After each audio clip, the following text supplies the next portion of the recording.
Bom dia, boa tarde, boa noite, queridos, graça e paz. Hoje, dia 20 de abril de 2022, quarta-feira, estamos aqui para mais uma palavra para nos edificar, fortalecer o nosso entendimento, fortalecer a nossa fé, amém? Eu quero agradecer a você que já se inscreveu no canal.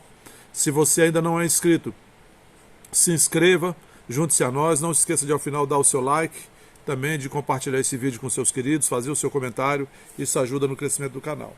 Também, se você tem alegria e liberdade no seu coração e deseja contribuir para a divulgação da Palavra de Deus por intermédio da Vida Plena, Ministério Internacional, os dados da conta, a chave do Pix estão aqui abaixo na descrição do vídeo, tá bom?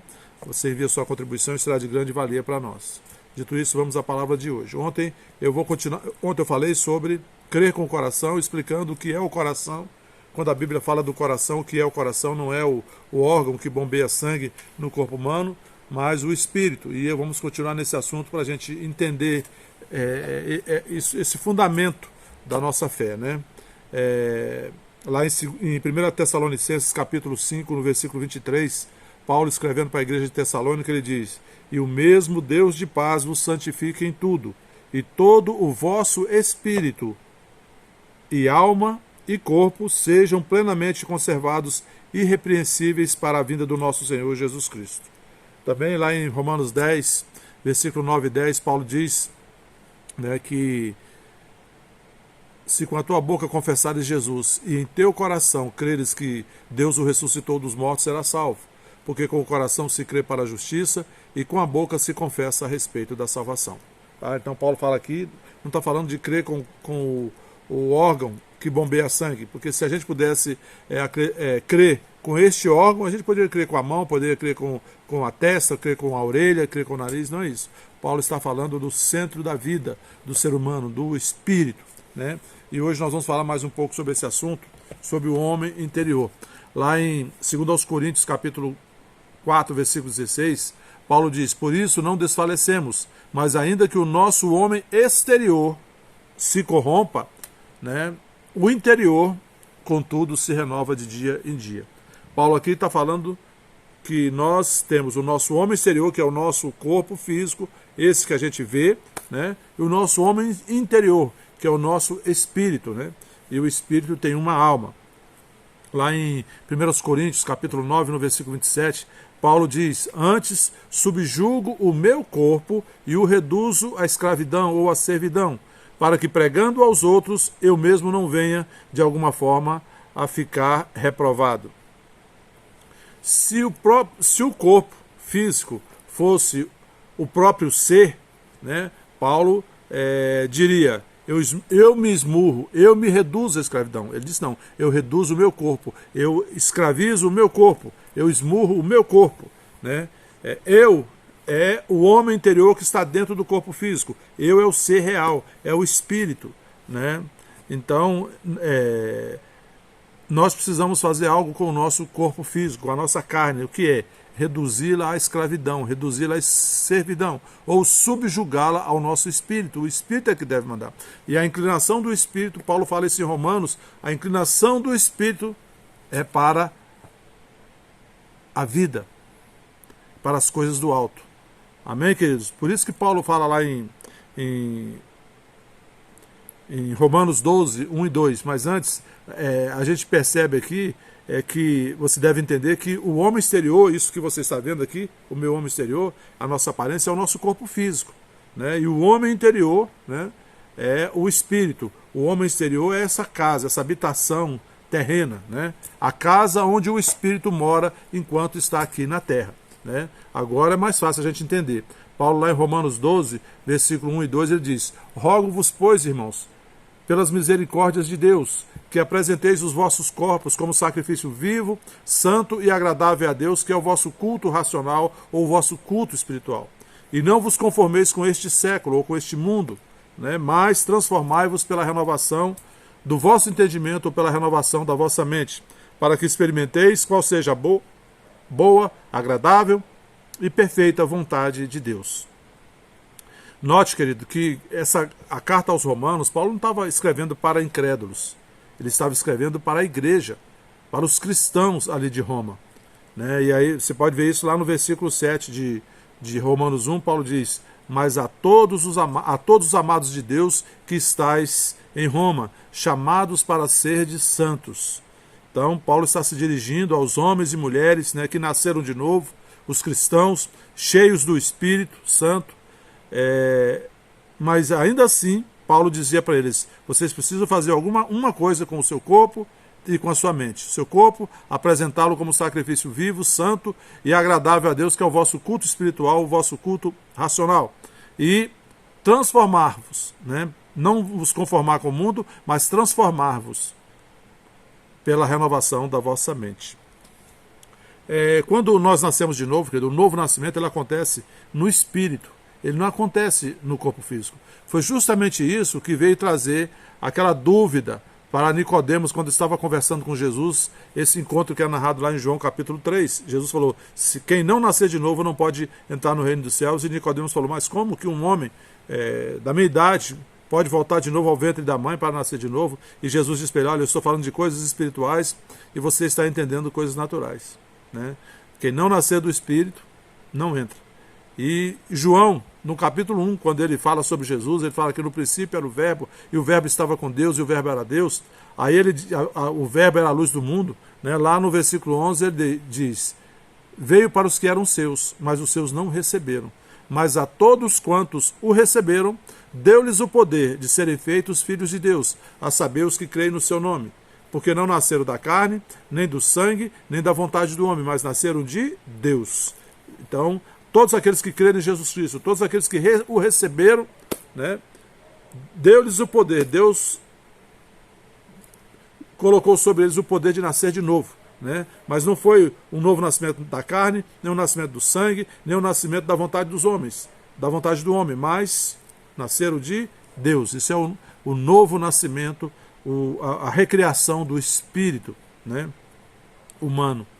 Então, a gente precisa entender isso, né? Isso que eu falei aqui de Romanos 12 também, que o novo nascimento ele acontece no nosso espírito quando nós cremos em Jesus e o confessamos como Senhor e Salvador das nossas vidas. Agora, o nosso corpo físico e a nossa mente permanecem os mesmos. E aí, a responsabilidade é de cada um individual, de subjugar o seu corpo, não apresentá-lo, não oferecê-lo ao pecado, mas apresentá-lo como sacrifício vivo, santo e agradável a Deus, que é o nosso culto racional, o nosso culto espiritual. E com a nossa mente, não se amoldar a este mundo, não se amoldar a este século, pensar como o mundo está pensando, as coisas aí do mundo. Hoje em dia, então, que nós estamos aqui em 2022, olha o que o mundo tem falado, o que o mundo tem ensinado.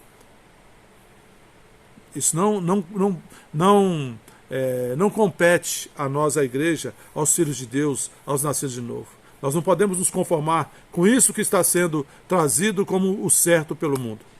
Mas nós devemos transformar, né? Nos transformar pela renovação da nossa mente com a palavra de Deus, para que a gente experimente a boa, perfeita e agradável vontade de Deus. Amém?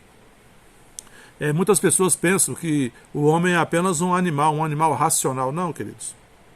O homem é um ser espiritual, né?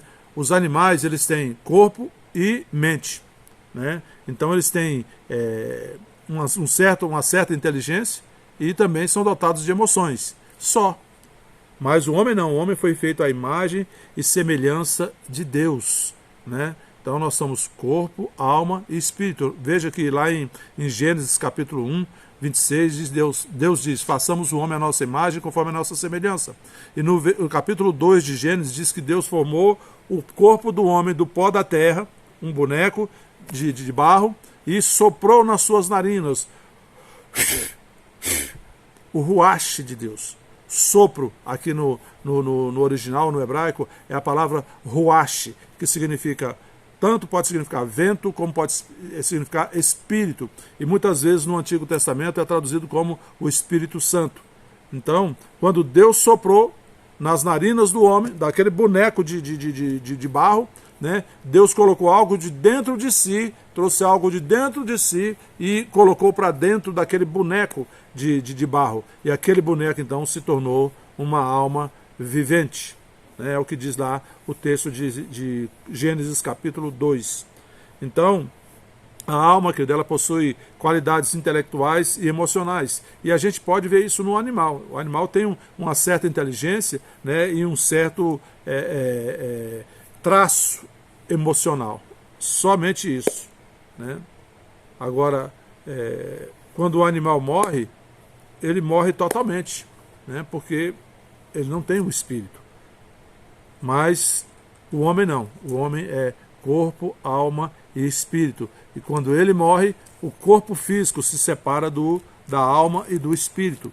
Note que Jesus, lá naquele texto de Lázaro e o rico, lá em Lucas capítulo 16, versículo 19 a 25, Jesus relata aqui que eles haviam morrido, estavam do lado de lá, né? Mas que o rico, ele tinha sentimento, ele tinha emoção, ele reconheceu Lázaro, né? E ele disse que ele estava sendo atormentado ali, né? Aí Jesus fala, né? Mostra para eles, né, que o que ele podia ter feito era em vida, e agora ele estava tendo só a colheita do que ele fez. Rapidamente, para resumir, que esse não é o foco da mensagem, né? Então, o homem é um espírito e ele possui uma alma. E a gente percebe nesse texto de Lucas 16, que eu não vou ler por causa do tempo aqui que eu estou vendo, que a alma ficou intacta. Ela conseguiu lembrar, né, da fisionomia de Lázaro, tinha emoções, sentia-se atormentada e preocupava-se com seus cinco irmãos que ainda viviam na terra, né? Então, a gente vê que morreu aqui, mas a alma permaneceu com o homem, ele tinha lembrança. O Pai, querido, ele é espírito. Deus é espírito. Jesus fala isso lá em João 4, versículo 24. O Pai é espírito. Ele se fez homem, né? E o Verbo se fez carne e habitou no meio de nós, cheio de graça e de verdade, e vimos a sua glória, a glória do unigênito do Pai. João 1, glória do unigênito do Pai. João 1,14. Então, Jesus é Deus manifestado em carne, querido. É o Emmanuel, Deus conosco. É Deus vivendo num corpo humano. Ele assumindo, querido, uma estrutura física, assumindo a nossa humanidade. E quando Deus fez isso, querido, ele não era menos Deus do que antes, ele continuou. Então, por isso ele pôde, né, entregar a sua vida na cruz em nosso favor e estabelecer ali na cruz, consumar a nossa redenção eterna. E quando o homem, querido, ele morre aqui na terra, o corpo é separado do espírito e da alma, ele não é menos homem do que quando o possuía, não. Ele é a mesma pessoa. A história de Lázaro e do rico aqui comprovam isso. Então, a gente não pode conhecer Deus por intermédio da nossa razão humana, por intermédio da nossa mente humana. Não. Deus se revela ao homem por meio do seu espírito e por meio da sua palavra. O espírito humano, ele entra em contato com Deus, né, porque Deus é espírito, né, através da sua palavra. Nós entramos em contato com Deus com o nosso espírito, o espírito com o espírito. E a palavra de Deus também é espírito. Jesus falou isso. A palavra que vos tenho dito é espírito e vida. João 6, versículo 63.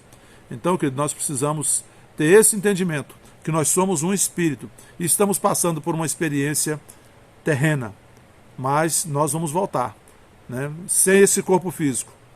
Esse corpo físico aqui, corruptível, destrutível. Se estivermos em Cristo, no arrebatamento, estivermos vivos, né, no arrebatamento, o nosso corpo vai ser transformado. Paulo fala isso em 1 Coríntios, capítulo 15, e também em 1 Tessalonicenses, capítulo 4. O corpo físico daqueles que estiverem vivos vai ser transformado de corpo destrutível em corpo indestrutível. Corpo corruptível em corpo incorruptível, né? E aí a morte foi vencida. Paulo fala isso lá em 1 Coríntios, capítulo 15. Quero encerrar por aqui por causa do tempo, amanhã a gente continua, tá bom? Feche seus olhos, vamos orar.